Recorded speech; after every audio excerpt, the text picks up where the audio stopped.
오래된 한옥마을의 작은 찻집. 가을 햇살이 처마 아래로 비스듬히 들어와 나무 바닥을 따뜻하게 비추고 있었습니다.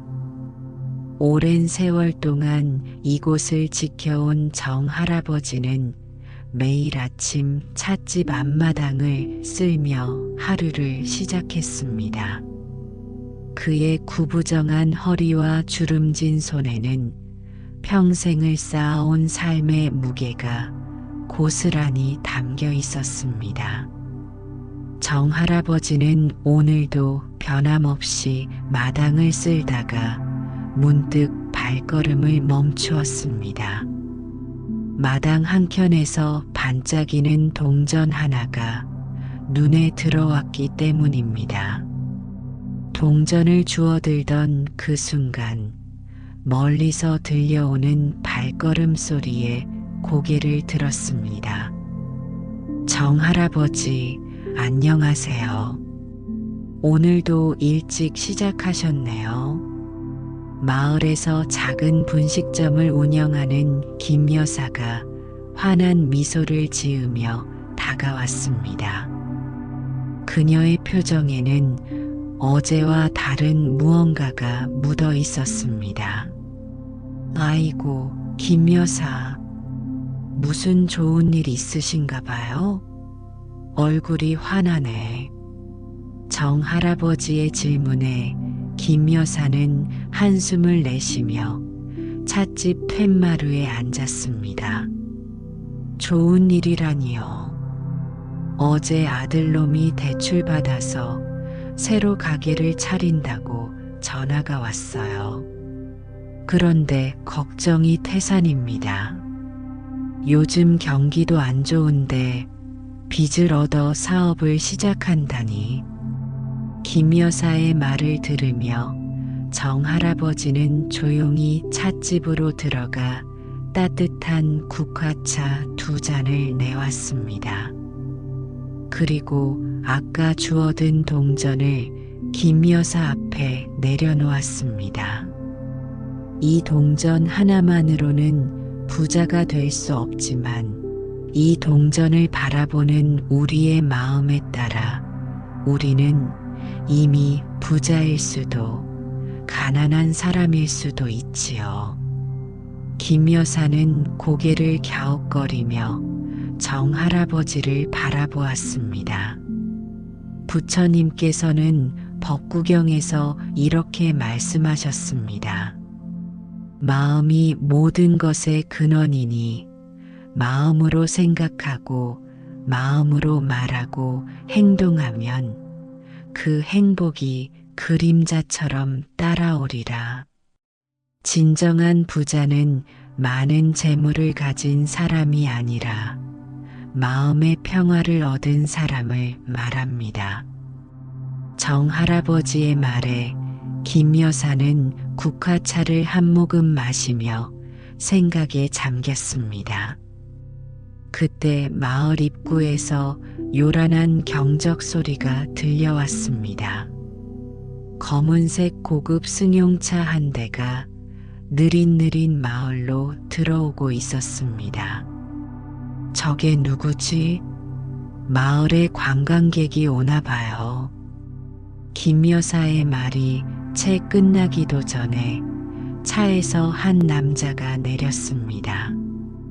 비싼 양복을 차려입은 그 남자는 주변을 둘러보다가 정 할아버지의 찻집을 향해 걸어왔습니다. 혹시 정 할아버지 계십니까? 그 남자는 예의 바르게 인사를 건넸습니다. 정 할아버지가 고개를 끄덕이자 남자는 자신을 소개했습니다. 저는 서울에서 온 강민호라고 합니다. 부동산 개발 회사를 운영하고 있어요. 이 마을에 대한 개발 계획이 있어서 찾아왔습니다. 강민호의 말에 김 여사와 정 할아버지는 서로를 바라보았습니다. 이 조용한 마을에 개발의 바람이 불어온 것입니다. 무슨 개발 계획인가요? 정할아버지가 조용히 물었습니다.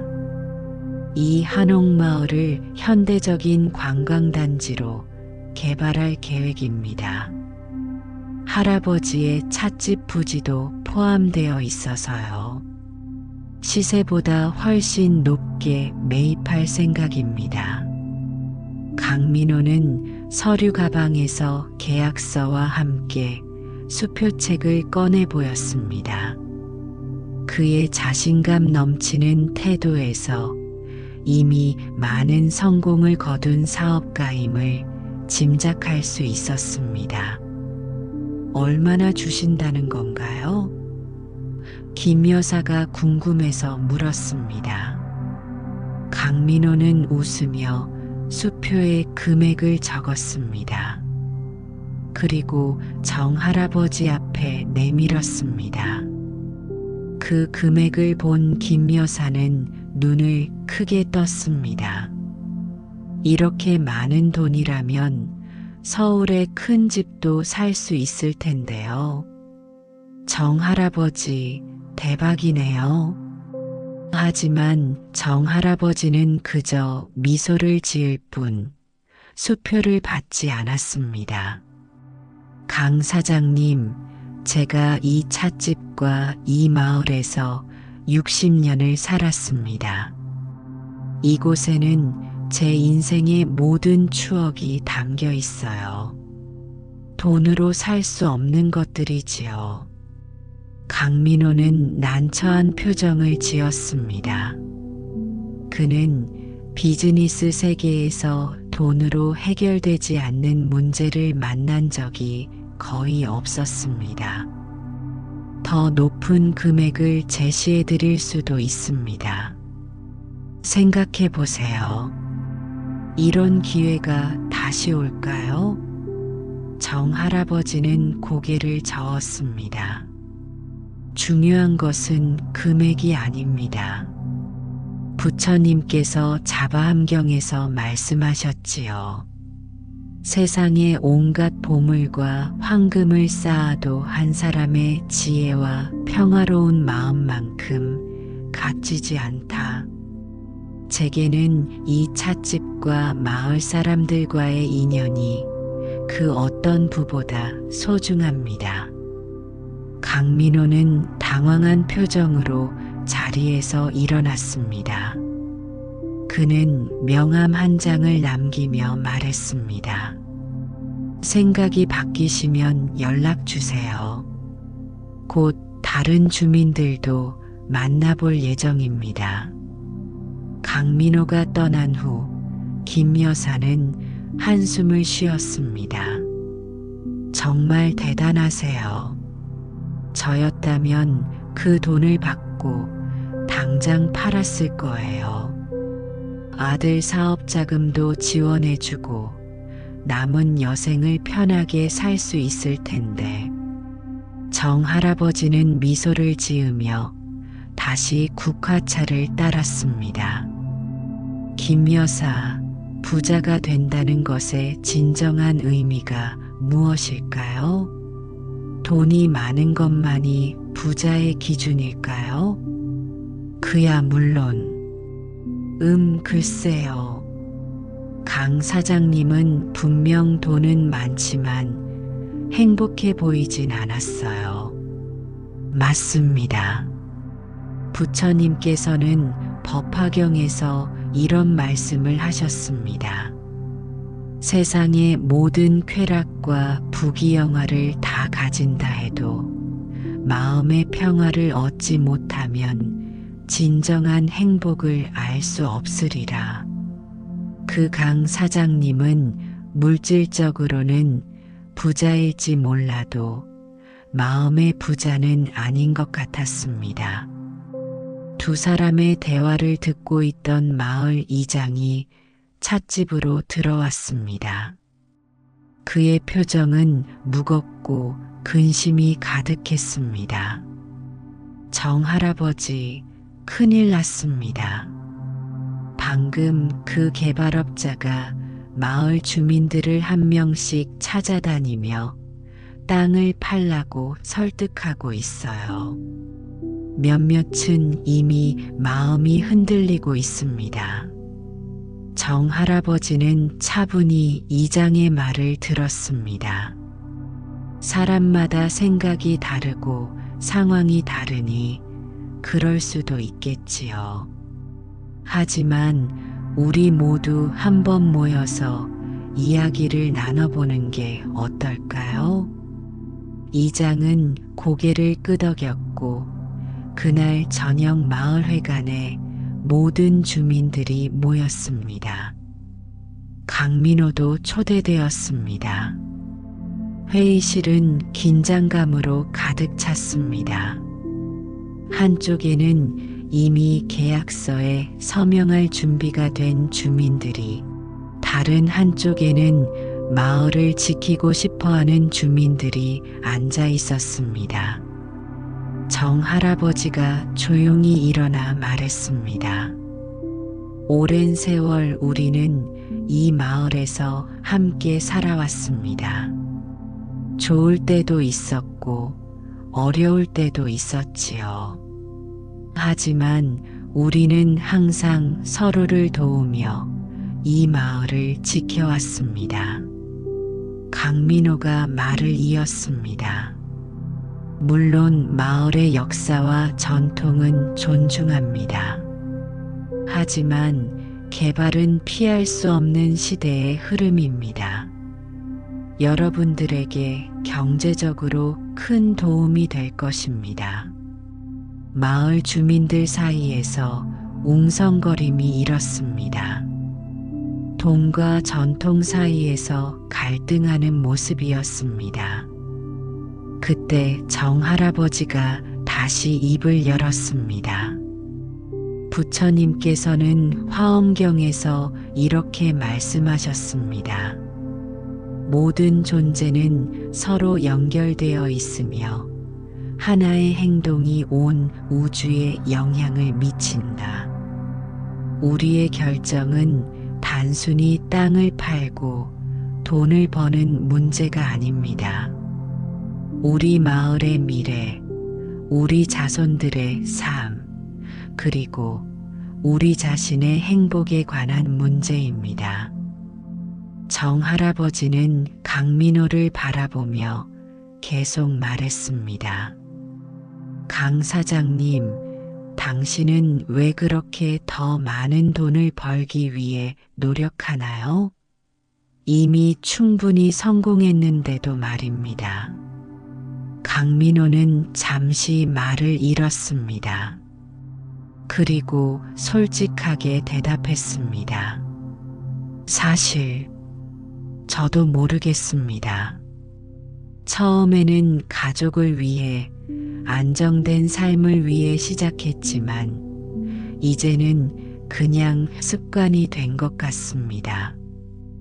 더 높은 목표, 더 큰 성과를 이루기 위해 계속 달려왔어요. 부처님께서는 중화암경에서 이런 가르침을 주셨습니다. 욕망은 강물과 같아서 더 많이 마실수록 더 목마르게 되느니라. 당신의 그 끝없는 욕망의 강에서 잠시 벗어나 자신을 돌아볼 시간이 필요한 것 같습니다.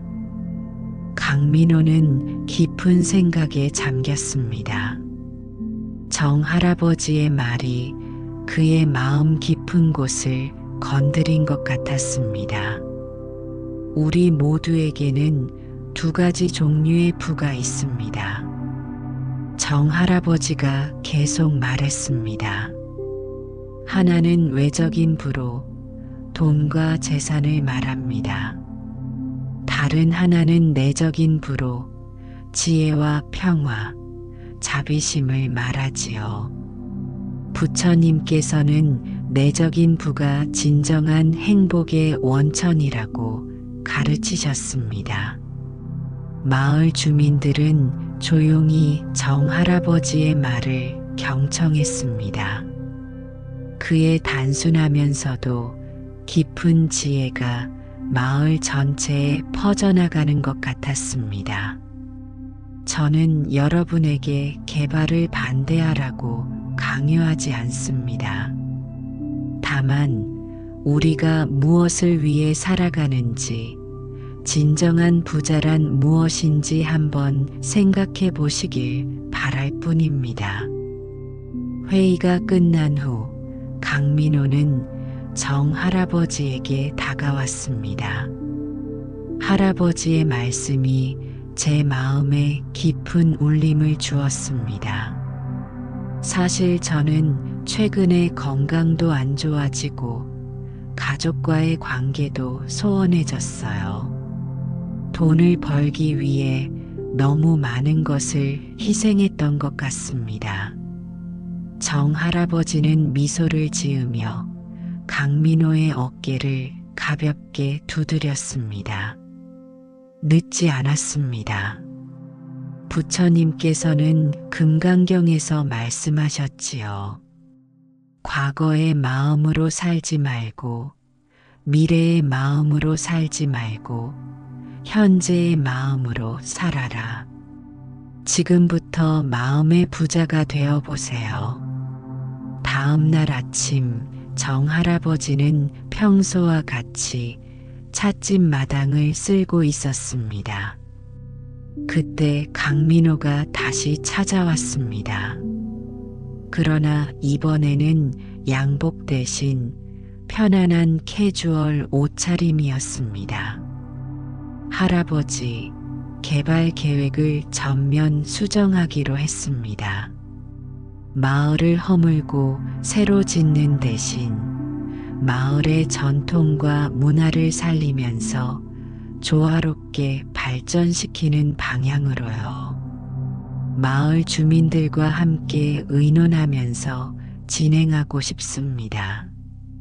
정 할아버지는 환한 미소를 지었습니다. 좋은 생각입니다. 불교에서는 중도를 중요시합니다.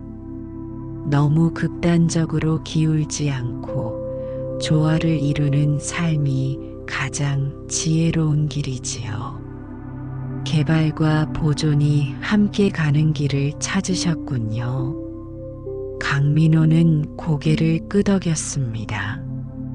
그의 눈빛에는 어제와는 다른 평화로움이 깃들어 있었습니다. 할아버지, 제가 며칠 동안 이 마을에 머물며 좀 배우고 싶습니다. 진정한 부자의 삶이 무엇인지요? 물론입니다. 찻집 뒤편에 작은 방이 있으니 그곳에서 지내셔도 좋습니다. 그렇게 강민호는 마을에 머물기 시작했습니다. 처음에는 휴대폰을 자주 확인하고 업무 전화를 받느라 분주했지만 점차 마을의 평화로운 리듬에 적응해 갔습니다. 그는 정 할아버지와 함께 차를 마시며 깊은 대화를 나누었고 다른 마을 주민들과도 친해졌습니다. 일주일이 지난 어느 날 정 할아버지는 강민호를 데리고 마을 뒷산으로 올라갔습니다. 새벽녘이라 아직 어둠이 채 가시지 않은 시간이었습니다. 왜 이렇게 일찍 산에 오르나요? 강민호가 물었습니다. 가장 아름다운 풍경을 보여드리고 싶어서요. 마음의 부자가 될 수 있는 가장 좋은 순간입니다. 두 사람은 산길을 따라 올라갔습니다. 숨이 차올랐지만 강민호는 묵묵히 정 할아버지를 따랐습니다. 마침내 그들은 산 정상에 도착했고 동쪽 하늘이 서서히 밝아오고 있었습니다. 이제 깊게 숨을 들이마시고 모든 생각을 내려놓으세요. 그저 현재 이 순간만 느끼세요. 정 할아버지의 말에 따라 강민호는 깊은 호흡을 시작했습니다. 그리고 태양이 산 너머로 떠오르는 장관을 목격했습니다.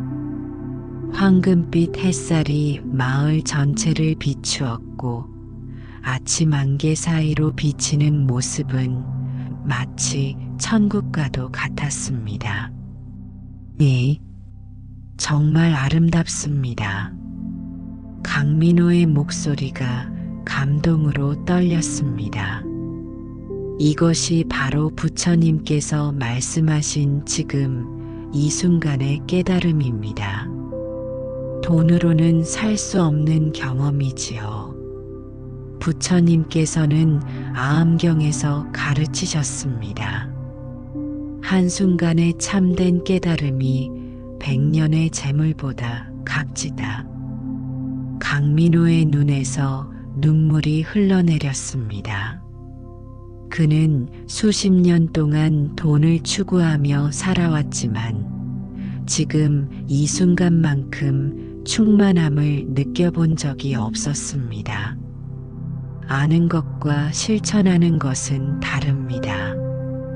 불교에서는 지혜와 실천의 조화를 중요시합니다. 이제 마음의 부자가 되기 위한 실천법을 알려드리겠습니다. 정 할아버지는 강민호에게 다음과 같은 수행법을 가르쳤습니다. 첫째, 아침에 일어나면 감사 명상을 하세요. 오늘 살아있음에 감사하고 주변의 모든 것에 감사하는 마음을 키우는 것입니다. 마음에 감사함이 가득하면 그 어떤 부자보다 풍요롭게 느껴질 것입니다. 둘째, 하루에 한 번은 자연과 교감하는 시간을 가지세요.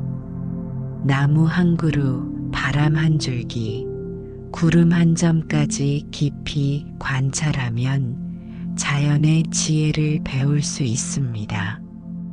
셋째, 자비 명상을 실천하세요. 모든 생명체에 대한 자비심을 키우는 명상입니다.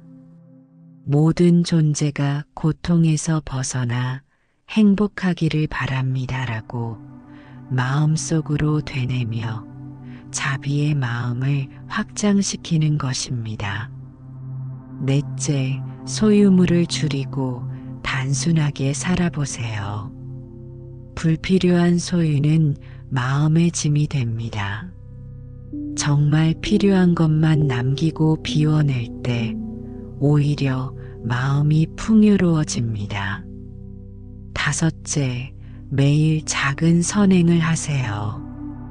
미소 한 번, 따뜻한 말 한마디, 작은 도움이라도 타인에게 베푸는 습관이 내면의 불을 쌓아갑니다.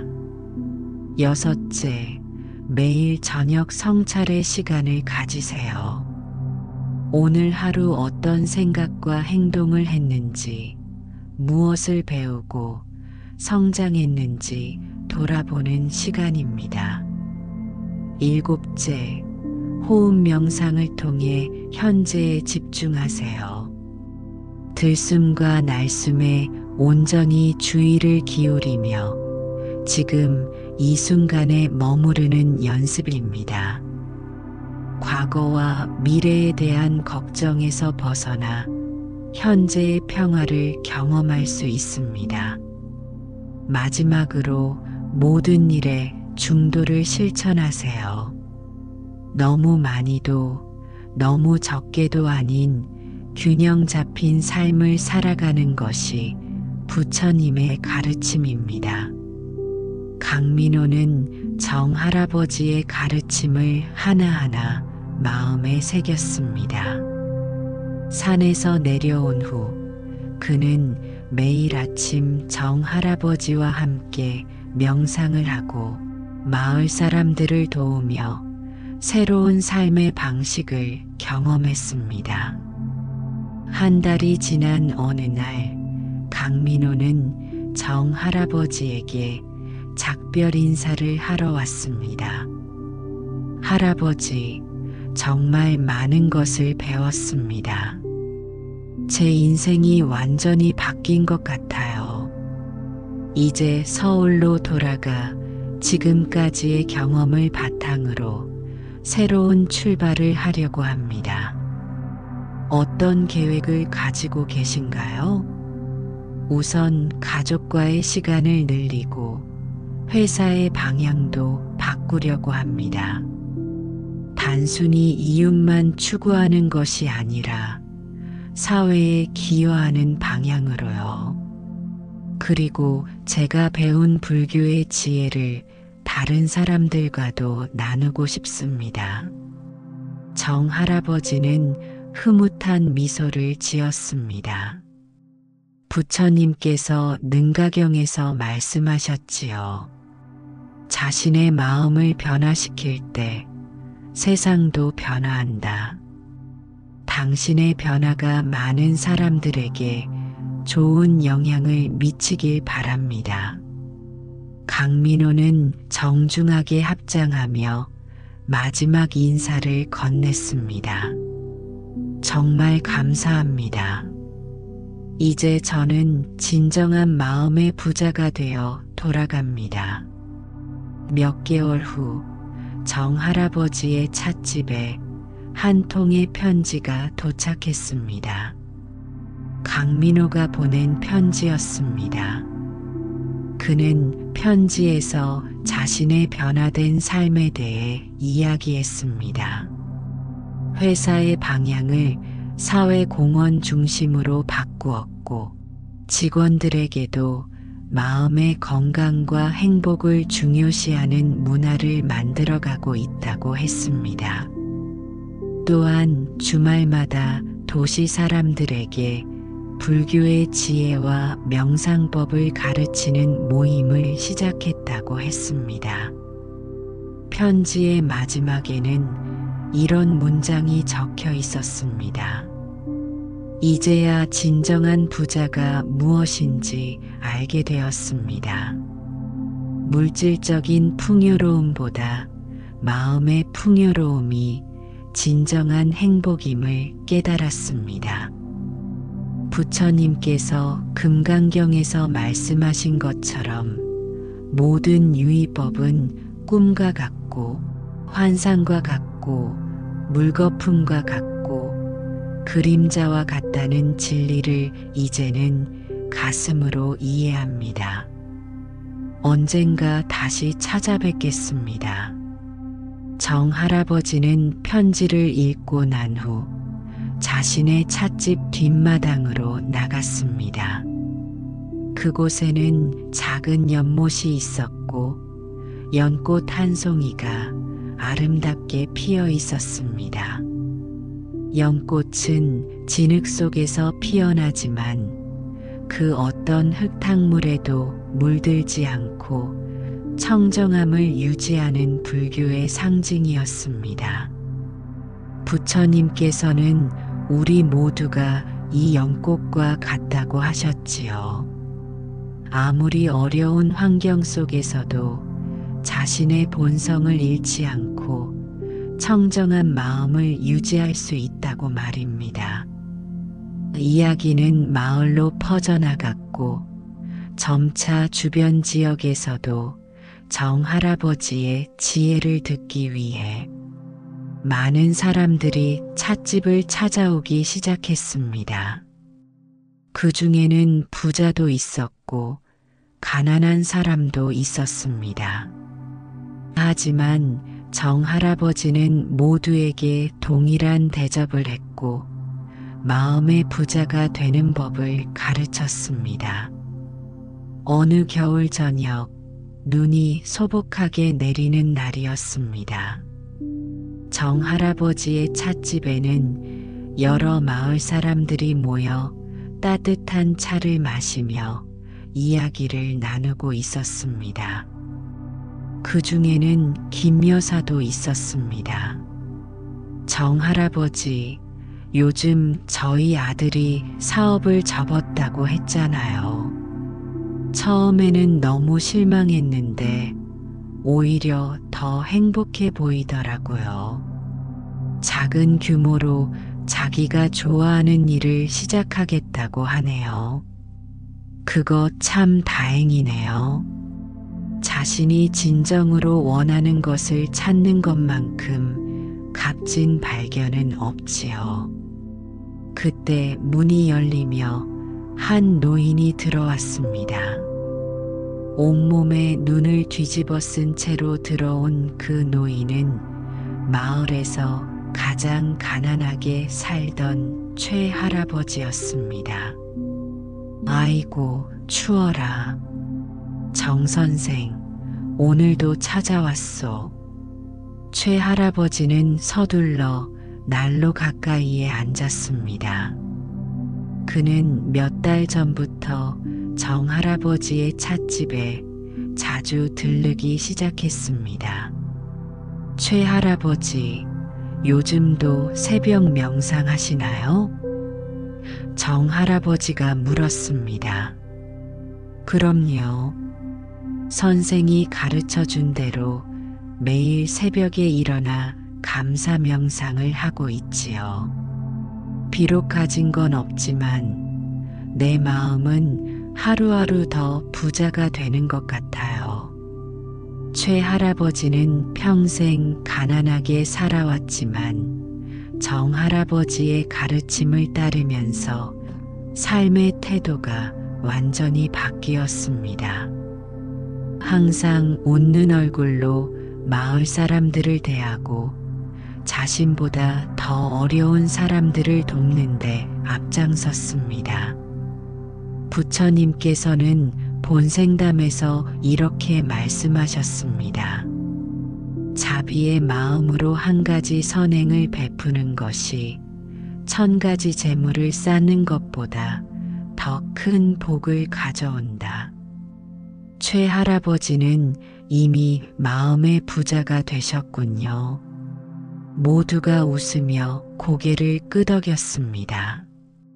찻집 안의 따뜻한 공기 속에서 사람들은 서로의 이야기를 나누며 깊은 유대감을 느꼈습니다. 그날 밤 모든 손님이 떠난 후 정 할아버지는 작은 방에 앉아 명상을 시작했습니다. 그는 마음속으로 부처님의 가르침을 떠올렸습니다.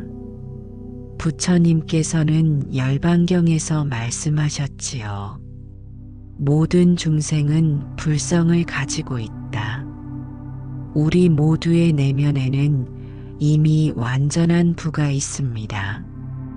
다만 그것을 깨닫지 못할 뿐이지요. 다음 날 아침 정 할아버지는 일찍 일어나 마당을 쓸고 있었습니다. 멀리서 승용차 한 대가 마을로 들어오는 것이 보였습니다. 낯선 차였지만 정 할아버지는 평소와 같이 차분한 마음으로 일을 계속했습니다.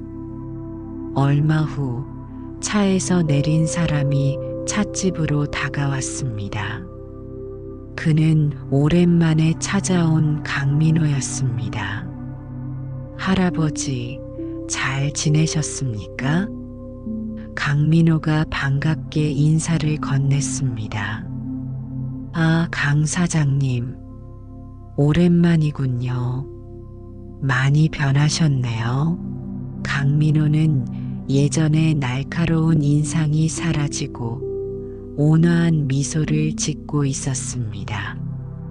그의 옷차림도 더 소박해졌고 전체적인 분위기가 한결 편안해 보였습니다. 네, 많이 변했습니다. 할아버지 덕분에 인생의 참된 의미를 깨달았어요. 두 사람은 찻집에 앉아 차를 마시며 이야기를 나누었습니다. 강민호는 지난 몇 개월 동안의 변화에 대해 자세히 이야기했습니다.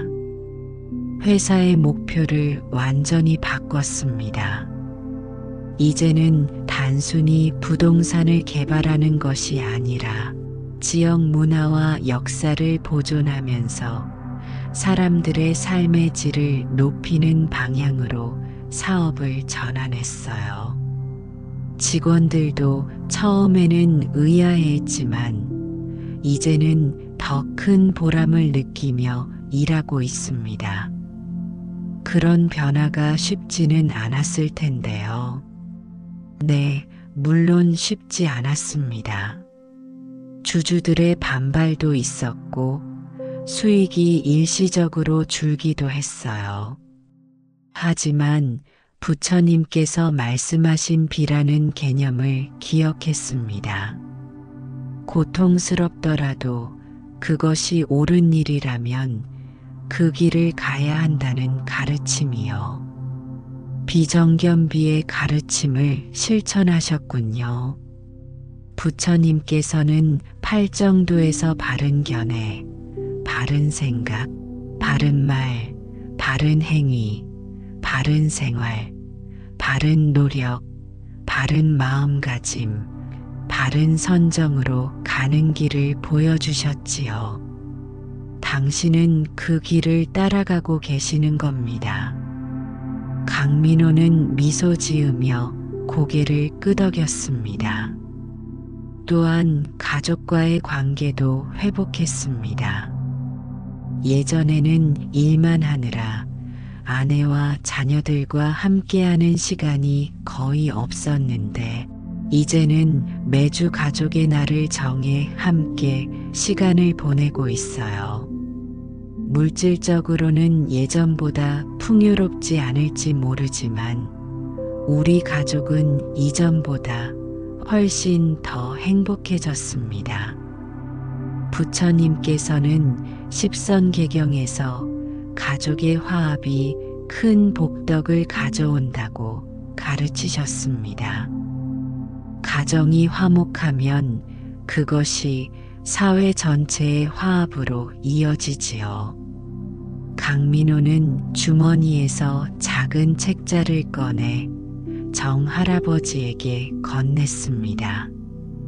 이건 제가 직원들과 함께 만든 작은 명상 안내서입니다. 할아버지께서 가르쳐 주신 내용을 바탕으로 했어요. 회사의 모든 직원들이 아침마다 10분씩 명상을 하고 있답니다. 정 할아버지는 책자를 넘겨보며 흐뭇한 미소를 지었습니다. 어떻게 생각하세요? 제대로 하고 있는 걸까요? 아주 훌륭합니다. 부처님께서는 교단을 이끌 때도 중요한 것은 형식이 아니라 진심이라고 강조하셨어요. 당신이 진심으로 이 가르침을 실천하고 있다면 그것이 가장 중요한 것입니다. 강민호는 감사의 마음을 담아 정중하게 합장했습니다. 할아버지, 오늘은 특별한 제안을 드리러 왔습니다. 우리 회사가 서울에 작은 명상센터를 열었어요. 많은 사람들이 물질적인 성공을 좇느라 마음의 평화를 잃고 있는 현대 사회에서 할아버지의 지혜가 더 많은 사람들에게 전해졌으면 합니다. 몇 개월 동안만이라도 서울에 오셔서 가르침을 나눠주시면 어떨까요? 정 할아버지는 잠시 생각에 잠겼습니다. 그는 오랫동안 이 마을을 떠난 적이 없었습니다. 하지만 부처님의 자비와 지혜를 더 많은 사람들과 나누는 것은 큰 의미가 있는 일이었습니다. 부처님께서는 대반열반경에서 이렇게 말씀하셨습니다. 중생을 제도하는 일은 자신을 위한 일이 아니라 모든 존재의 행복을 위한 것이니라. 좋습니다. 잠시 서울에 가서 도움이 필요한 사람들을 만나보겠습니다. 강민호의 얼굴에 기쁨이 번졌습니다. 정말 감사합니다. 많은 사람들이 할아버지의 가르침을 기다리고 있을 거예요. 몇 주 후 정 할아버지는 강민호의 도움으로 서울에 있는 명상센터에서 첫 번째 강의를 시작했습니다. 센터는 도심 속에 있었지만 안으로 들어서면 마치 다른 세계에 온 것 같은 평화로움이 느껴졌습니다. 정원에는 작은 연못과 함께 보리수 나무가 심어져 있었고 내부는 자연 소재로 꾸며져 편안한 분위기를 자아냈습니다. 첫날 예상보다 훨씬 많은 사람들이 센터를 찾았습니다. 바쁜 도시 생활 속에서 지친 직장인, 은퇴 후 삶의 의미를 찾는 노인, 인생의 방향을 고민하는 청년 등 다양한 사람들이 모였습니다. 정 할아버지는 차분한 목소리로 강의를 시작했습니다. 여러분, 안녕하세요. 오늘 이렇게 많은 분들을 만나게 되어 기쁩니다. 부처님께서는 증이라 함경에서 이렇게 말씀하셨습니다. 마음이 평화로우면 세상이 평화롭고 마음이 혼란스러우면 세상도 혼란스럽다. 오늘 우리는 함께 마음의 평화를 찾는 여정을 시작하려 합니다. 정 할아버지는 이어서 마음의 부자가 되는 법에 대해 이야기했습니다. 현대 사회에서 우리는 흔히 성공을 물질적인 풍요로움으로 측정합니다. 더 큰 집, 더 좋은 차, 더 많은 돈. 하지만 부처님께서는 이런 외적인 성공이 진정한 행복을 가져다 주지 않는다고 가르치셨습니다. 진정한 부자는 마음이 평화롭고 지혜롭고 자비로운 사람입니다. 청중들은 깊은 관심을 보이며 정 할아버지의 말을 경청했습니다. 그 중에는 대기업 CEO, 유명 연예인, 정치인 등 사회적으로 성공한 사람들도 있었습니다. 그들 역시 물질적인 성공 이면에 존재하는 마음의 공허함을 채우기 위해 이곳에 온 것이었습니다. 여러분, 부처님께서는 법구경에서 이렇게 말씀하셨습니다. 천마디의 쓸데없는 말보다 한마디의 유익한 말이 낫다. 그것을 들으면 마음이 평안해진다. 오늘 여러분께 전하고 싶은 한마디는 바로 지금 이 순간에 충실하라는 것입니다. 정 할아버지는 참석자들에게 간단한 호흡 명상법을 가르쳤습니다. 모두가 눈을 감고 자신의 호흡에 집중하는 시간을 가졌습니다. 잠시 후 정 할아버지가 다시 말을 이었습니다. 부처님께서는 우리가 고통받는 이유는 가래, 즉 끝없는 욕망 때문이라고 가르치셨습니다. 더 많이 가지려는 욕심, 끊임없이 변화를 추구하는 마음, 이러한 가래가 우리를 진정한 행복에서 멀어지게 합니다. 하지만 우리 모두는 이 가래에서 벗어나 자유로워질 수 있는 능력을 가지고 있습니다. 3시간의 강의가 끝나고 많은 사람들이 정 할아버지에게 개인적인 질문을 하기 위해 줄을 섰습니다. 그 중에는 한 중년 여성이 있었습니다. 그녀는 성공한 사업가였지만 얼굴에는 깊은 고민의 흔적이 역력했습니다. 선생님, 저는 겉으로 보기에는 성공한 사람입니다. 하지만 항상 무언가 부족하다는 느낌에 시달리고 있어요.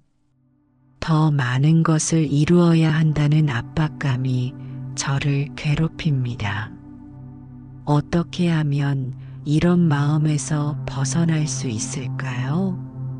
정 할아버지는 따뜻한 미소를 지으며 대답했습니다. 부처님께서는 증이라 함경에서 족함을 아는 것이 가장 큰 부라고 가르치셨습니다. 현재 가진 것에 만족하고 감사하는 마음을 기르는 것이 중요합니다. 매일 아침 일어나면 오늘 가진 것들에 감사하는 시간을 가져보세요. 건강, 가족, 따뜻한 집, 음식. 우리가 당연하게 여기는 것들에 주의를 기울이면 마음이 풍요로워집니다.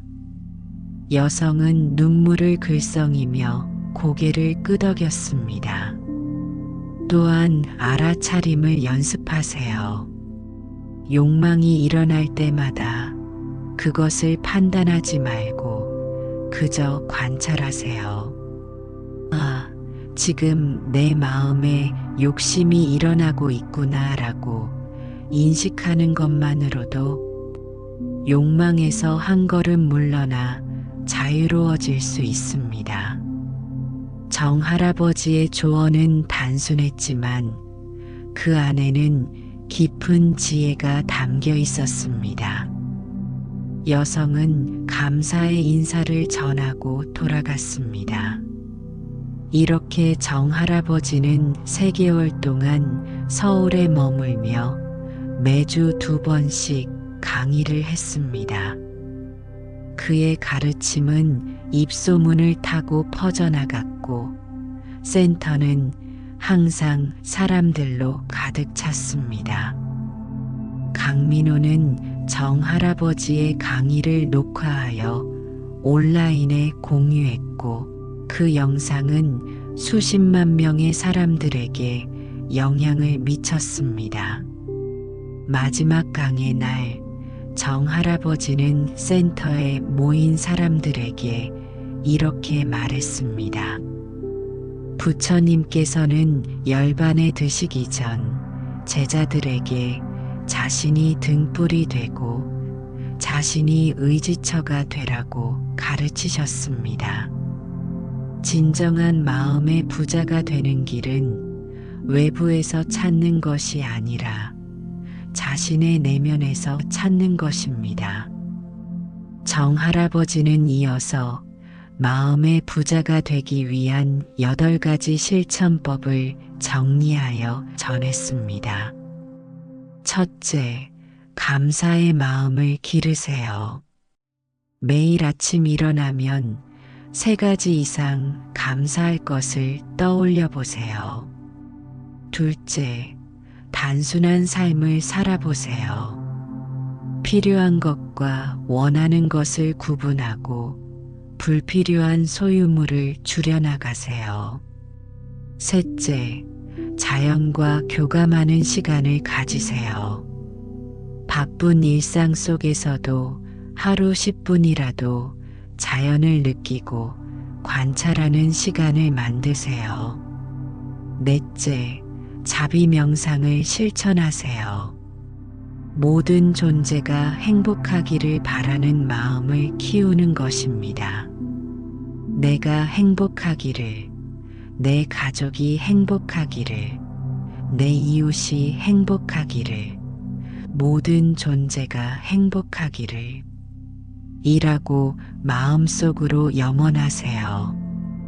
다섯째, 호흡 명상을 통해 현재에 머무르세요. 하루에 10분이라도 자신의 호흡에 집중하며 지금 이 순간을 온전히 경험하세요. 여섯째, 매일 작은 선행을 실천하세요. 미소 한 번, 따뜻한 말 한마디, 작은 도움이라도 타인에게 베푸는 습관이 마음의 불을 쌌습니다. 일곱째, 마음의 쓰레기를 비우세요.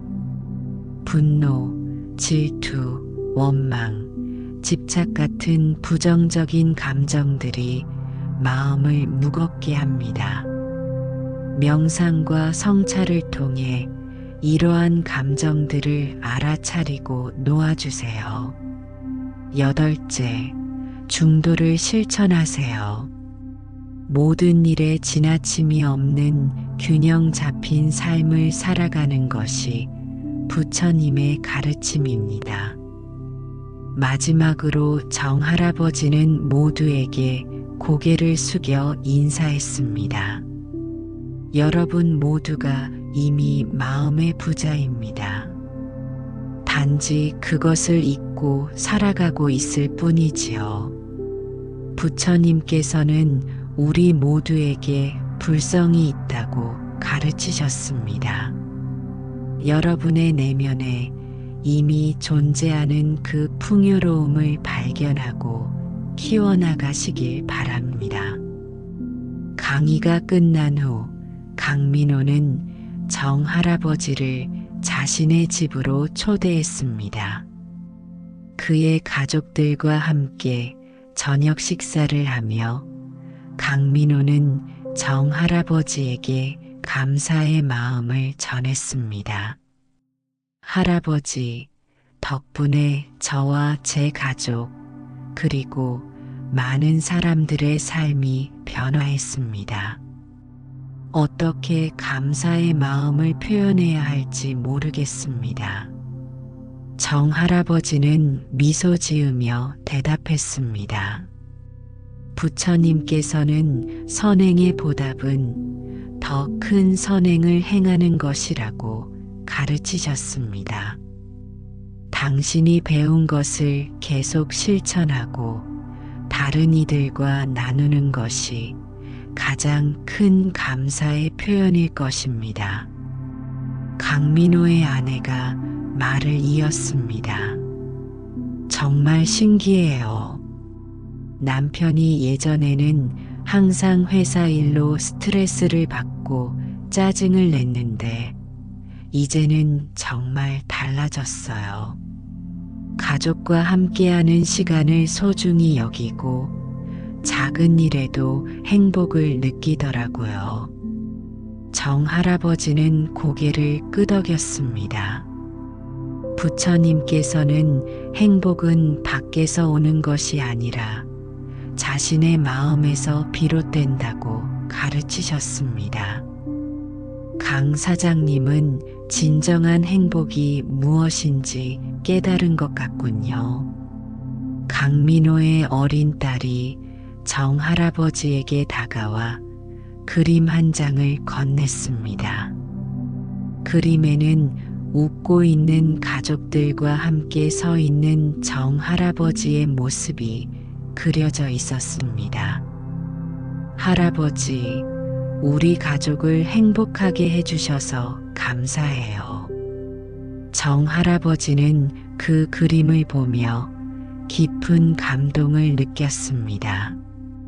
그의 삶은 화려하지 않았지만 이렇게 많은 사람들에게 긍정적인 영향을 미치고 있다는 사실이 그를 진정한 마음의 부자로 만들어 주었습니다. 다음 날 정할아버지는 마을로 돌아갈 준비를 했습니다. 강민호가 그를 마을까지 데려다 주기로 했습니다. 차 안에서 정할아버지는 창밖을 바라보며 깊은 생각에 잠겼습니다. 할아버지, 무슨 생각을 그리 깊이 하세요? 강민호가 물었습니다. 부처님께서 말씀하신 무상에 대해 생각하고 있었네. 세상의 모든 것은 변하지 않는 것이 없다는 진리 말이야. 내가 이렇게 서울에 와서 많은 사람들을 만나게 될 줄 누가 알았겠나? 인생이란 참으로 예측할 수 없는 여정이지. 강민호는 고개를 끄덕이며 말했습니다. 저도 할아버지를 만나기 전에는 제 인생이 이렇게 바뀔 거라고 상상도 못했어요. 부동산 개발이 아닌 사람들의 마음을 돕는 일에 제 열정을 쏟게 될 줄이요. 마을에 도착하자 여러 주민들이 정할아버지를 반갑게 맞이했습니다. 김 여사, 이장, 최할아버지 등 모두가 그의 귀환을 기다리고 있었습니다. 정 선생님, 정말 보고 싶었어요. 이젠 유명해지셨네요. TV에서도 보고 신문에서도 봤어요. 김 여사가 들뜬 목소리로 말했습니다. 정 할아버지는 겸손하게 웃으며 고개를 저었습니다. 별것 아닙니다. 그저 부처님의 가르침을 조금 전했을 뿐이지요. 그날 저녁 마을 사람들은 정 할아버지의 찻집에 모여 그의 서울 이야기를 들었습니다. 모두가 정 할아버지가 수많은 사람들에게 영향을 미쳤다는 사실에 감동받았습니다. 정 선생님, 우리 마을에서 시작된 작은 지혜가 이렇게 많은 사람들에게 퍼져나가다니 정말 놀랍습니다. 이장이 감격스러운 목소리로 말했습니다. 정 할아버지는 천천히 차를 음미하며 대답했습니다. 부처님께서는 대지도론에서 이렇게 말씀하셨습니다. 한 사람의 깨달음이 1000명의 깨달음으로 이어지고 1000명의 깨달음이 10,000명의 깨달음으로 이어진다. 우리의 작은 지혜와 선행이 물결처럼 퍼져나가는 것이지요. 한 달 후 정 할아버지의 찻집은 더 많은 방문객으로 북적이게 되었습니다. 그의 가르침을 직접 듣기 위해 서울과 다른 도시에서도 사람들이 찾아왔습니다. 정 할아버지는 모든 이들을 따뜻하게 맞이했고 그의 차와 지혜를 나누었습니다. 어느 가을날 오후 정 할아버지는 찻집 앞 마당에 앉아 석양을 바라보고 있었습니다. 그때 한 젊은 여성이 다가왔습니다. 할아버지, 안녕하세요. 저는 박지연이라고 합니다. 서울에서 왔어요. 할아버지의 강의 영상을 보고 직접 찾아왔습니다. 어서 오세요. 차 한잔 하시겠어요? 정 할아버지는 젊은 여성에게 차를 대접했습니다. 그녀는 차를 마시며 자신의 이야기를 시작했습니다. 저는 대기업에서 일하는 평범한 직장인이었어요. 승진과 성공만을 좇느라 제 삶의 균형을 완전히 잃었었죠. 번아웃 증후군으로 6개월 전에 회사를 그만두었습니다. 정 할아버지는 고개를 끄덕이며 그녀의 이야기를 경청했습니다. 그러다 우연히 할아버지의 강의 영상을 보게 되었어요. 마음의 부자라는 개념이 저에게 큰 울림을 주었습니다. 지금은 작은 카페를 열어서 사람들에게 편안한 휴식 공간을 제공하고 있어요. 수입은 예전보다 훨씬 적지만 마음은 더 풍요로워졌습니다. 그것이 바로 진정한 성공이지요. 부처님께서는 상응부경에서 이렇게 말씀하셨습니다. 진정한 성공은 자신의 욕망을 이기는 것이니라. 당신은 이미 큰 성공을 이루셨군요. 지연은 미소를 지었습니다. 할아버지, 제가 카페에서 작은 명상 모임을 시작했어요. 할아버지께서 가르쳐 주신 명상법을 다른 사람들과 나누고 있습니다. 처음에는 몇 명 안 되었는데 이제는 매주 20명 이상이 모이고 있어요. 훌륭합니다. 부처님의 가르침은 나눌수록 더 커지는 법이지요. 등불 하나가 1000개의 등불을 밝히듯 지혜는 나눌수록 더 밝아진다라고 화엄경에서 말씀하셨습니다. 지연은 정할아버지에게 작은 선물을 건넸습니다. 그것은 그녀가 직접 만든 수제차였습니다. 이건 제가 시골에서 직접 재배한 허브로 만든 차예요. 할아버지께 감사의 마음을 전하고 싶어서요. 정할아버지는 감사히 선물을 받았습니다. 그들은 석양이 완전히 질 때까지 이야기를 나누었습니다.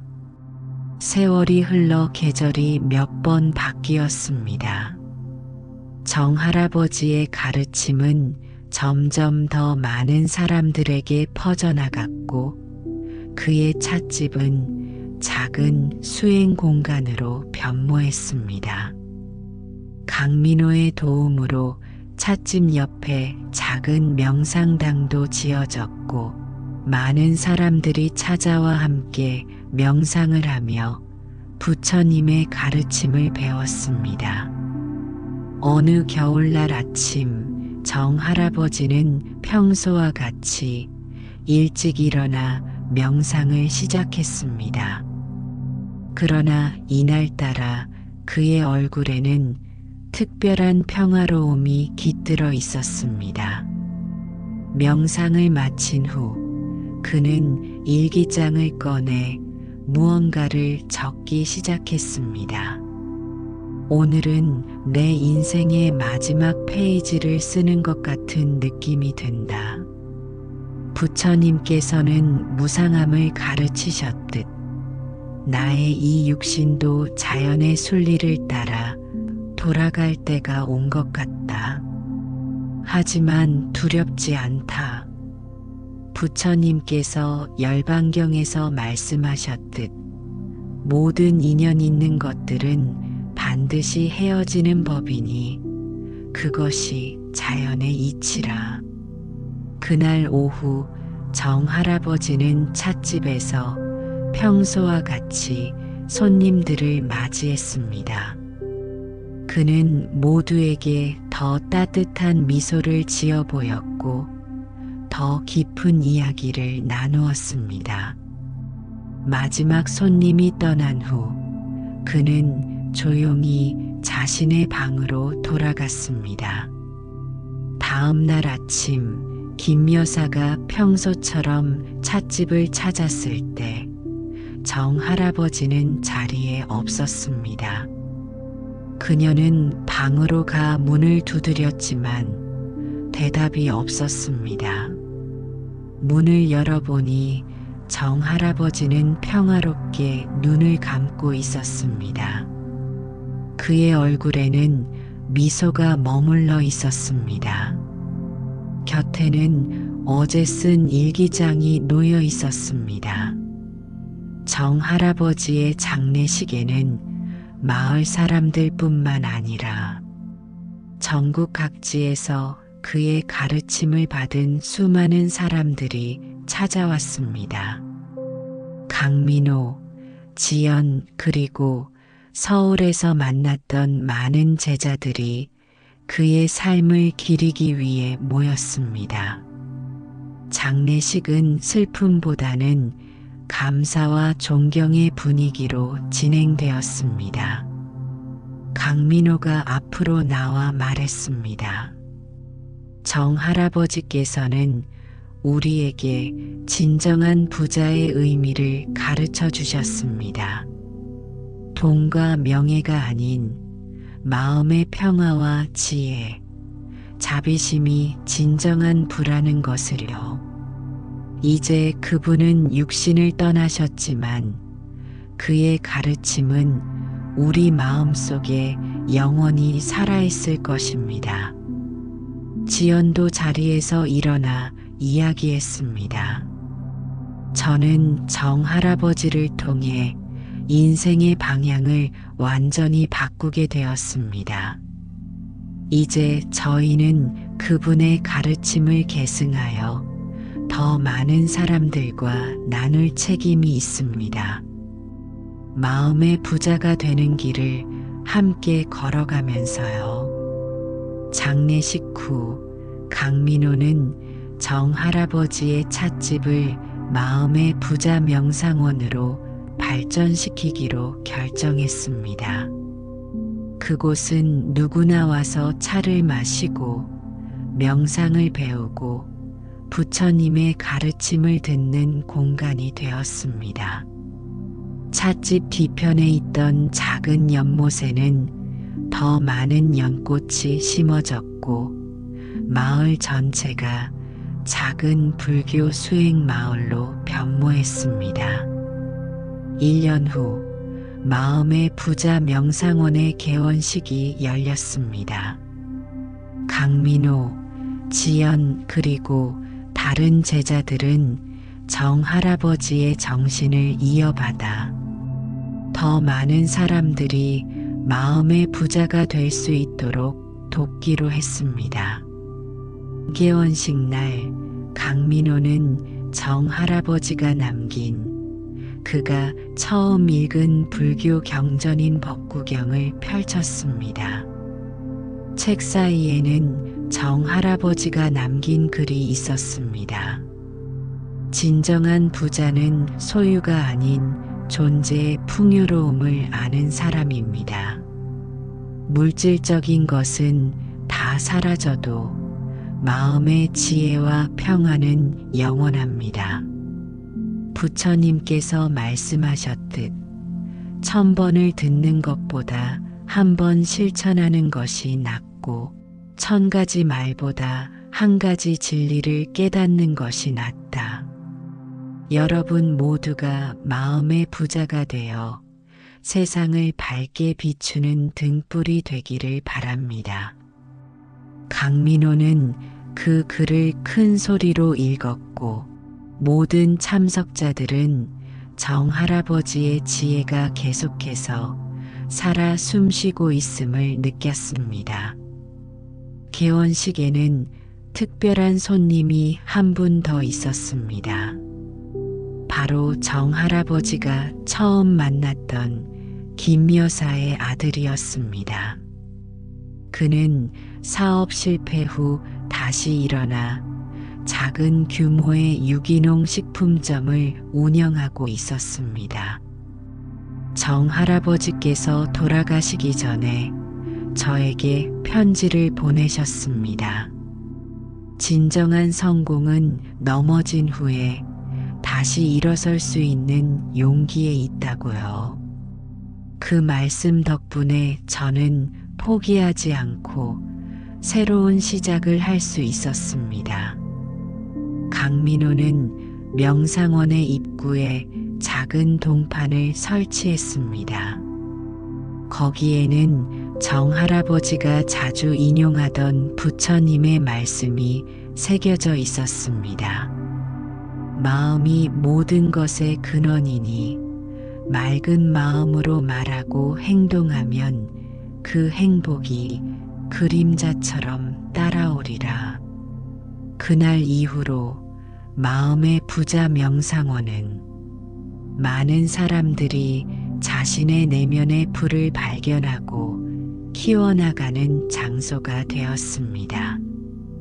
바쁜 일상에 지친 사람들, 물질적 성공을 이루었지만 마음의 평화를 찾지 못한 사람들, 인생의 의미를 고민하는 젊은이들이 이곳을 찾아 정할아버지의 지혜를 배웠습니다. 명상원에서는 매일 아침 해 뜨기 전에 새벽 명상이 진행되었고, 오후에는 차 명상과 함께 부처님의 가르침을 공부하는 시간이 마련되었습니다. 저녁에는 모두가 모여 하루를 돌아보는 성찰의 시간을 가졌습니다. 세월이 흘러 계절이 10번 바뀐 어느 봄날, 명상원에는 특별한 방문객이 찾아왔습니다. 최근 대통령에 당선된 인물이었습니다. 그는 국정 운영의 방향을 고민하던 중 정할아버지의 가르침을 담은 책을 읽고 깊은 감명을 받았다고 했습니다. 저는 국가의 진정한 부가 무엇인지 고민하고 있었습니다. GDP나 경제 성장률만이 국가의 성공을 측정하는 지표가 되어서는 안 된다는 생각이 들었어요. 정할아버지의 마음의 부자 개념이 국가 운영에도 적용될 수 있다고 생각합니다. 그는 국민 행복 지수를 새로운 국가 발전 지표로 삼고 시민들의 정신적 웰빙과 마음의 평화를 증진시키는 정책을 추진하고 싶다고 했습니다. 그리고 그 첫 번째 프로젝트로 전국 각지의 마음의 부자, 명상원과 같은 명상 공간을 설립하는 계획을 수립했다고 했습니다.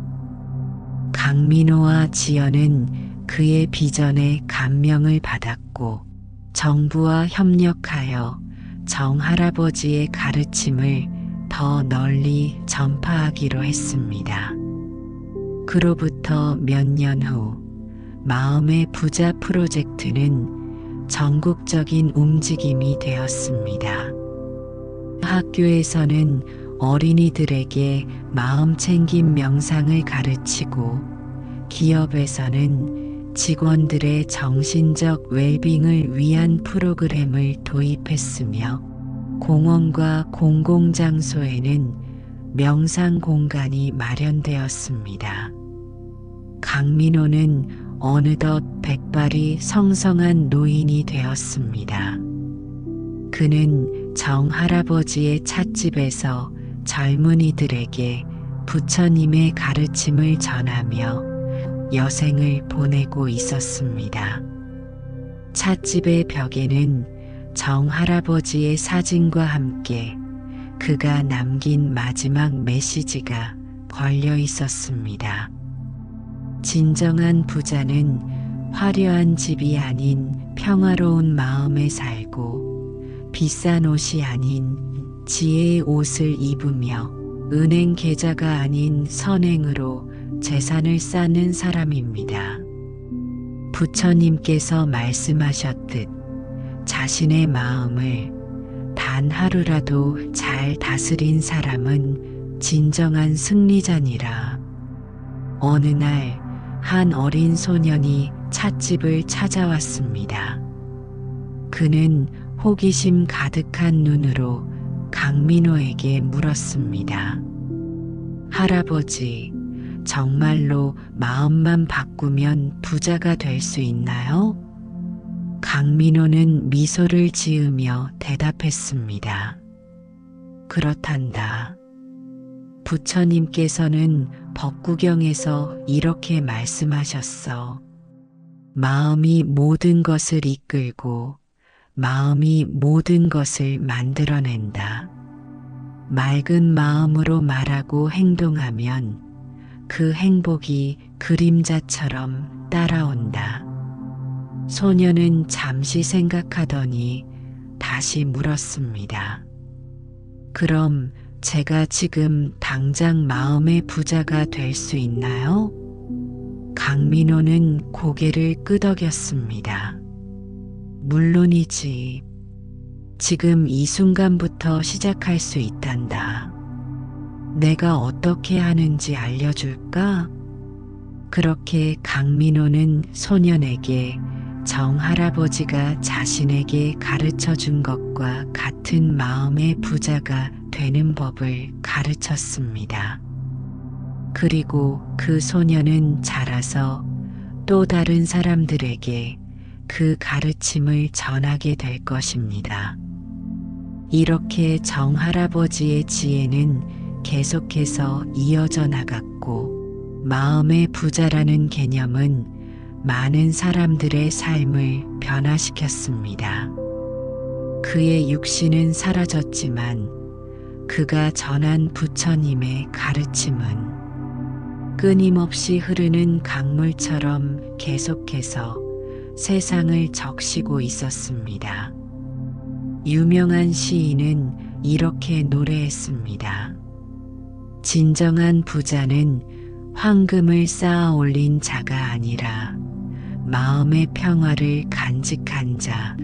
진정한 부자는 세상을 소유한 자가 아니라 세상에 집착하지 않는 자. 진정한 부자는 많이 가진 자가 아니라 적게 필요로 하는 자. 그대는 지금 이 순간 마음의 부자가 될 수 있네. 부처님께서 말씀하셨습니다.